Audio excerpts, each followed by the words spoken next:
Good evening, YouTubers. David Artist back here with another week of Astros Recap as they finally wrapped up, I believe, 19 weeks in the regular season.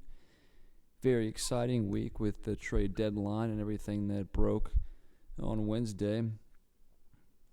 So, very good week. Once again, they win 5 out of the 6 games they played, so usually when you're playing 6 games throughout the week, you shoot for a 4-2 week, but they did even better than that by a game there. So they played 3 with Cleveland, a team that has been playing very well. They take 2 of 3 there, and then they come home and they sweep Seattle, and they've owned Seattle all year. They've won 12 of 13 against them. Team they've played very well against, seems like, since 2017. Actually, last year, I take that back. Last year, they actually lost the season series. We lost 10 of 19, so we were 9 of 10. Surprising, because we're so good against them this year. Seattle, after their crazy, 13-2 start to the season, they just completely tanked it. So, take advantage when we can. Our schedule throughout the rest of the year is pretty light, so we should do a lot of damage as long as we can just take care of business, win the games that we're supposed to. And with the pitching staff as good as it is now, feels real good for it to be an Astros fan right about now. So very excited about that. Cleveland, taking 2 of 3 is all you really could ask for there. They're a good team. You're on the road. So that's just basically all there is there. Cleveland, pretty good spot for them. I believe they won today. They're 21 games over 500, and they're in pretty good control of the first wild card in the American League. But their sights are actually set on the division. I think they're only 3 games back of the Twins. I'll have to double check that as I pull up my app here. But they're going to be looking to win the division, and I actually wouldn't count them out. In fact, I'd probably pick them over the Twins to actually do that. Pull up the standings here. So they are, 3 games back of Minnesota. And, with 2 months left to play, right around there, I think that they'll probably win that division. I could be wrong. Twins are good. But, if I was putting money down on anything, when it comes to that, I'd probably pick the Twins. Not the Twins, the Indians. But anyway, we're here to talk about Astros baseball. So, like I said, very good week. They took 2 of 3. Here we go. We'll do this sort of game by game. Try not to dive too much into the specifics, but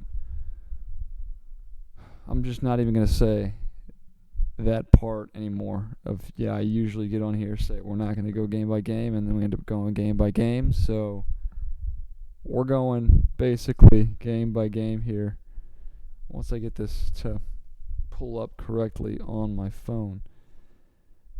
First game they won, they didn't score a whole lot. So on Tuesday, after the off day Monday, Chirinos hit a big home run to put him on the board. I want to say Garrett Cole. Let's see here. They won the game 2-0. It was actually Verlander. It was amazing. He only gave up, 2 hits? Lowered the ERA to 2.73 and 14-4 after that win. But Chirinos had the big hit, which was a home run. They scored another run on a RBI single by Michael Brantley. And then, we nailed down, I believe, Verlander with 7. And then it was he went 6. Joe Smith pitched scoreless 7th, and then Harris to Osuna. Kind of piecing things together. Harris right now is working as our 8th inning guy because Presley went on the DL, so you really don't have him as your usual setup to get to the closer. But Joe Smith, who actually, since coming off the DL, has not allowed an earned run, been very good in his outings so far, so he's a guy they can use. He's not a huge. I don't see Joe Smith as a guy that's going to get the 7th inning every time out, and that's usually Harris's role. But with what we have to work with now, he has done a very good job. So, Joe Smith, kind of just want to throw that out there. They do lose. They get absolutely murdered. Well, 10-4. They allowed like three-run home runs and then a solo shot. Roberto Perez had 2 of those. That was a Urquidy start. It's kind of interesting to see. He had 2 very subpar starts against, let's see, he had a bad one against the Angels, his second career start. First one was against Colorado. Very bad there. Then he plays St. Louis, where he's really good. And there was one before that against the Rangers that was also very good. So this was an interesting start to see if he could really sort of solidify a spot in the rotation. But he wasn't very good. In fact, if I pull up the line here, his record, by the way, is 1-1, ERA 5.87, which is not very good. His pitching line was 4 innings, 8 hits, 6 runs, all of which were earned. And then he struck out a batter and walked a batter. 2 big 3-run home runs was sort of the thing there. Davinsky had a solid inning. McHugh, this is a guy we have to start looking at. Gave up 4 runs in his 1 inning of work. Gave up 2 home runs, ERA at 5.70. And McHugh's a guy that I think we really need to look at. He, was so bad in the rotation that they had to move him to the bullpen. And the ERA was like over 6. And when you're now pitching out of the bullpen with an ERA over 6, it's going to take quite a while to work it back down. But the ERA is at 5.70. So he's had some scoreless outings. He's had some okay stints, some appearances out of the bullpen. Just, I don't know. McHugh doesn't really done it for me. He's been a huge disappointment when you think about what we were planning to do with McHugh going into the year, being our number 3 starter. It just didn't work out. So I think his contract's actually up after this year. So, he hasn't pitched himself into any favors when it comes to re-signing him. He's a guy they probably let go, but yeah, he's not going to see any significant time in key situations, and he hasn't really at all this year. So, but after that game, so he had the trade deadline. I had a lot of speculation about who they would send down for the corresponding moves when you trade for 4 people. You have to, you have to pick 4 to actually go down, or if you're trading those away, which was the case with Max Stassi to make room for Martin Maldonado, the first trade they made Wednesday morning. But the other 3, I kind of was thinking about the people that they would go through. I think I got like 2 out of 3 right. I talked about Brian Abreu, who was just called up from Double-A just to take Ryan Presley's spot. Talked about Cy Snead. Bringing up the 3 pitchers, in my mind, okay, they're going to send down 3 pitchers, but that's not the way they went. In fact, they sent down Miles Straw, which is shocking to me. I know that A.J. Hinch likes to have the extra pitcher than position player, which is fine, doesn't really bother me. But if you weren't going to send down Miles Straw when Carlos Correa was coming up, why would you do it now? It just doesn't make sense. It doesn't really bother me really that much, because I know that Miles Straw, if the playoffs were starting tomorrow, he'd be on this roster, because you don't have to carry that extra pitcher with all the off days. So if it's a playoff situation, Miles Straw is definitely on this team. There's no question about it. But he got sent down, Miles Straw, along with Brian Abreu, which was a no-brainer, and then Jose Urquidy, who was actually a little bit of a... I didn't expect him to be sent down. I just thought that the Astros kind of liked him. And I initially thought Sanchez would actually go into the bullpen over here, and he actually got put in the rotation. Of course, Urquidy gets sent down. So they used Aaron Sanchez in the rotation. So those were the corresponding moves. Those were actually made after Thursday's game, because the 3 pitchers that joined us were first available on Friday. So Thursday's game was a good one. We went at 7-1, so it's good to bounce back. Springer and Bregman had home runs. I think Springer's was a leadoff. Does that quite often. And Garrett Cole, who's just been amazing. It gets the win, lowering the ERA to 2.87. I think he went 7 innings. That's correct. Rondon got in 2/3 of an inning. He walked a batter, gave up 2 hits, loaded the bases, and then AJ went to go get him and brought in Joe Smith to get the final out. So Rondon, we were up. God, what? I don't even know what the score was. Let's see here. He came in the 8th inning. Astros were up 7-1, and then he loaded the bases, and they went to go get him. Smith got the final out to get out of that jam, and the Davinsky got the 9th inning and was very good. Davinsky, talk about McHugh sort of moving in a bad direction. Davinsky, a guy very quietly, has been very good lately. ERA for him was well over 5, it seemed like, because earlier in the season, he'd come out and he'd give up multiple runs. But he's been very good. To give Davinsky a lot of credit for, I haven't seen him give up a run, it seems like, in over a month or two. So he's been very good. He's sort of your lefty specialist. He's not a left-handed pitcher, but he's called on to get left-handed hitters out. So that's where AJ likes to use him. Numbers, analytics, which they're heavily into, shows that Davinsky's very good against left-handed hitters. So that's what he's used for mostly out of the bullpen, but very good. Davinsky 2 years ago, who was one of our setup guys when we had Ken Giles as our closer. In fact, Devo was closing games in the World Series because Ken Giles couldn't do it, but very good. I think it was both 16 and 17. Devo was extremely good for us. A bad year last year, and going into this year, he wasn't very good, but he has looked like, I don't want to say anything to sort of jinx him, but looked like he has turned a corner, so to speak. So Devo been very good. And then they win all 3 games against Seattle, 10-2, 9-0, 3-1. They blow them out the first 2.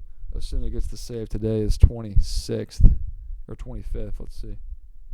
Is 25th. It's 25 for 29. But the bullpen issues that we had, Will Harris was kind of struggling there for a little bit. Osuna was a little shaky. They've looked like they've gotten back to their usual selves, which makes things easy. Of course, adding Joe Biagini I think will help. Joe Smith been very good. Talked about Davinsky. So the bullpen I think is mostly a strength right now. And with your starters, if you can get 6 quality innings, I expect the offense to definitely do their part. There's really no big weakness. Excuse me. But there's no real glaring weakness that you can talk about. I mean, the starters are, of course, amazing, especially adding Greinke. The bullpen I like right now, what they've been able to do of late. And if the offense, everything's just about staying healthy. If you stay healthy, there's no excuse. They should win the World Series. I mean, you could face some tough teams. The Yankees, I don't think, are a joke. I know that their rotation can't match up to ours, but their offense can go toe-to-toe with ours.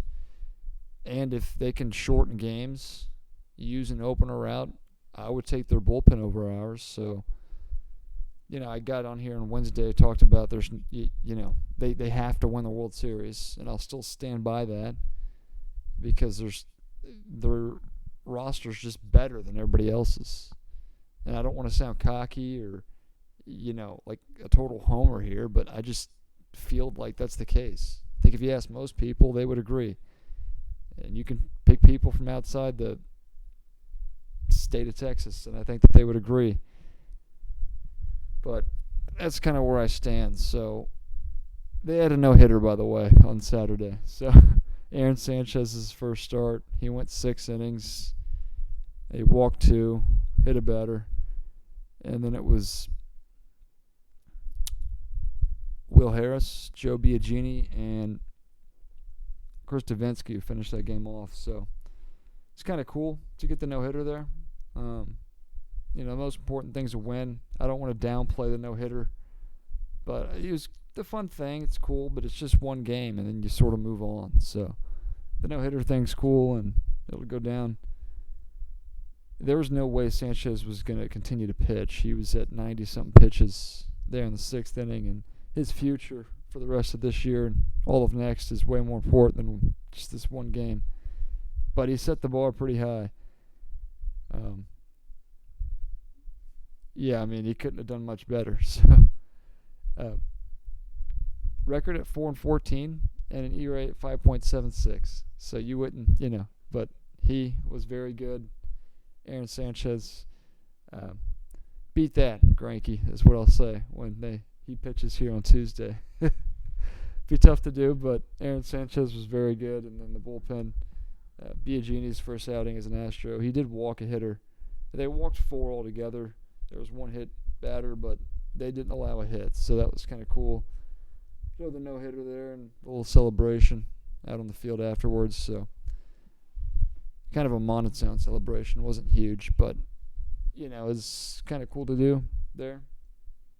In Seattle, we just pretty much owned them all year. So the roster transactions, there was talked about, Urquidy, Strahl, and Abreu. People that went down to bring up Greinke, Biagini, and Sanchez. Just clearing that up. That's one thing I definitely wanted to clear up and give you the facts when it pertains to Wednesday and who I suspected. Cy Snead did get sent down for Garrett Stubbs. Chirinos was dealing with something. I don't know exactly what it was, but Maldonado got like 3 starts in a row there. Chirinos actually was the catcher today. So I don't know if they send Stubbs back down and bring Strahl back, or not Strahl, but Cy Snead back up. So I don't know exactly what they're going to do there. We'll just wait. They have an off day tomorrow, and then they have 2 with Colorado here at home, and then they have an off day Thursday, and they go on the road for 3 against the Baltimore Orioles. So this week, like I talked about earlier, this schedule lightens up big time. So they should be fine here. As I look at the schedule even beyond that, the White Sox, the A's, and Oakland could be tough. And then Detroit, the Angels, Rays, okay. Toronto, Milwaukee, Seattle, Oakland. Really the tough team is Oakland on the schedule. Tampa Bay is pretty good. But for the last few months, this schedule is really not tough opposed to those 2 teams. So they should be in good shape. The goal is, of course, I've said this often, to get to 100 wins and then see how far you can surpass that for the regular season. Oakland's been okay. As I look at the division, we have an 8.5 game lead, so that's pretty good. Expect that to stay where it is. New York is actually playing right now as I speak.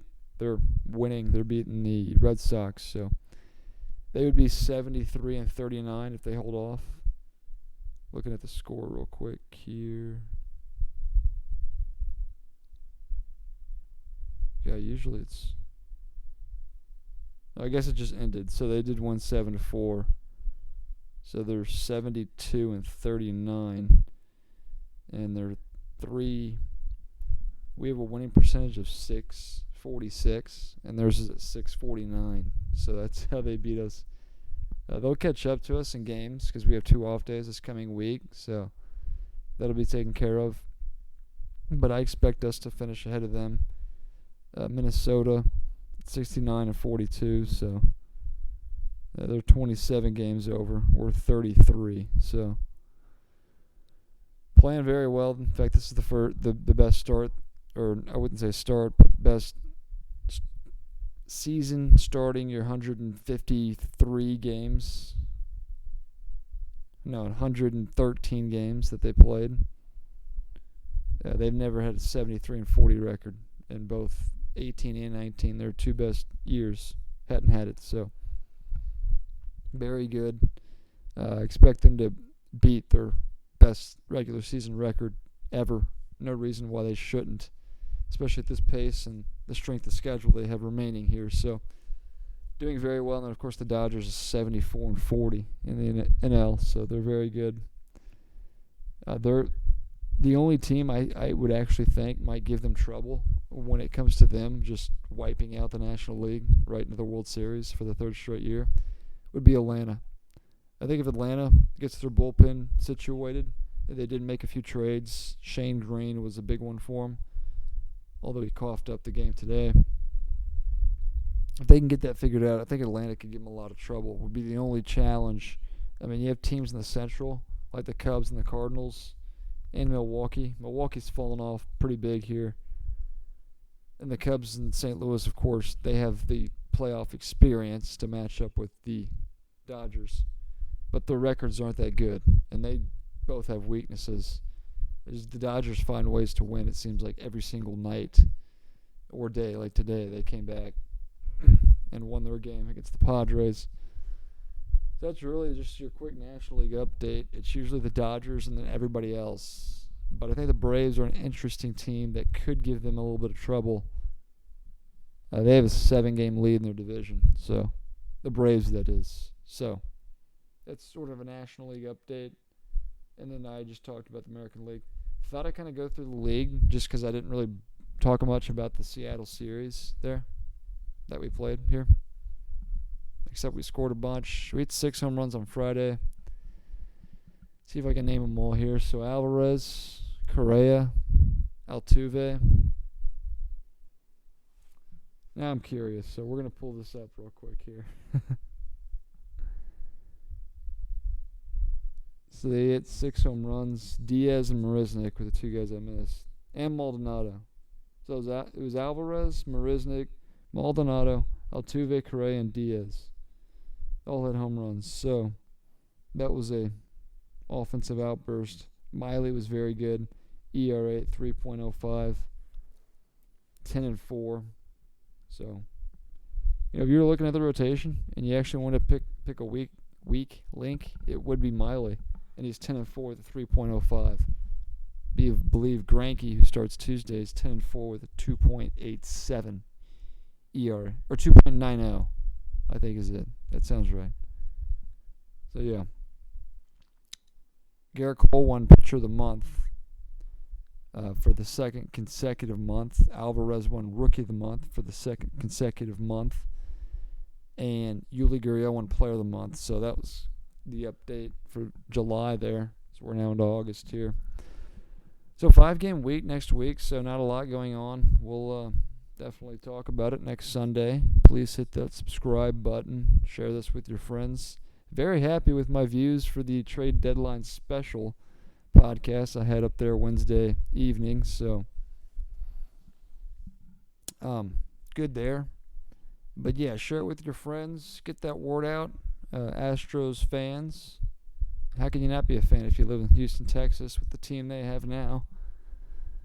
I don't condone jumping on the bandwagon, but if you're a fan of Astros baseball, these awesome takes from your man here, David Artis, is pretty amazing. So also hit the comments section. I'd love to hear your thoughts. If you think I'm stupid, please let me know. If you have any suggestions, feedback, criticism, always open to it. No hard feelings there. But do all that good stuff there on YouTube. I will talk to you next week, next Sunday.